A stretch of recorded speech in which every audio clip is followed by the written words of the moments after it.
And so what my point is, um, Trump really did keep it from being a 10-year locked in your house, martial law, kind of China type event to, some in some areas where, people didn't go back to work for schools for sure, didn't go back to school for a couple years because of that back when that was happening. And we're not getting into the COVID thing now. I'm just giving you an example of the difference between what they say, these keyboard warriors, the TDS syndrome, Trump derangement syndrome people and all that stuff. And I'm not an apologist for anybody. I'm just giving you facts, and you do what you want with it. And I'm going to give you facts tonight, and I'm going to give you facts on this.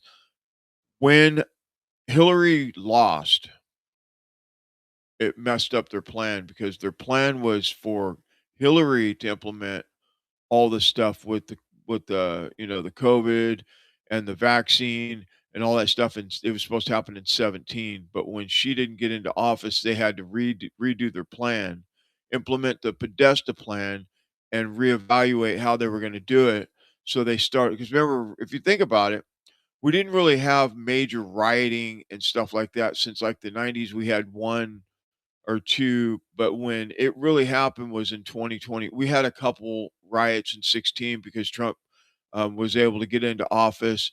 A lot of them was the Women's March that turned violent because the agitators came in and, that whole thing. But when you think about the damage that's been done since 2020, or I mean 2016, what didn't really start until 2020 during the George Floyd uh and the rest of the reasons for, because they just kept coming up with new reasons, much like they're doing now. They want use one crisis to the next, to the next, to the next, to keep the hysteria going as long as they can, right? And so Trump really did break that down when he was in office the first time. And so when Biden was in office, or before Biden got into office, they kicked this off to create all the stuff that they did, the mail-in ballots, stay in your home. Oh, you can't go vote because if you go vote, you might die from getting COVID. Remember that whole thing? I mean, because it's the media. I mean, people's attention span is like small, 15 minutes, right? And so just a little reminder of what Trump really did by creating safety and all that stuff. Yeah, did he spend a bunch of money that we could have probably got away with not spending? Yeah, billions of dollars, trillion. I think it was I don't know, a lot of money for all these bonus packages for people sitting at home so they could eat because they were at home. They weren't at work and all that stuff, right?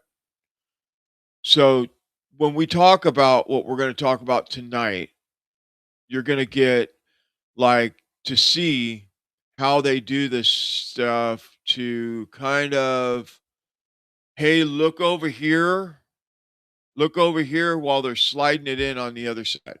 This is what they do. They get you thinking about something, and people are so one dimensional a lot of times that they don't see what's going on around them. That's why I say it all the time. Pay the fuck attention. I say it all the time. Anybody that knows me, I say that constantly. Pay the fuck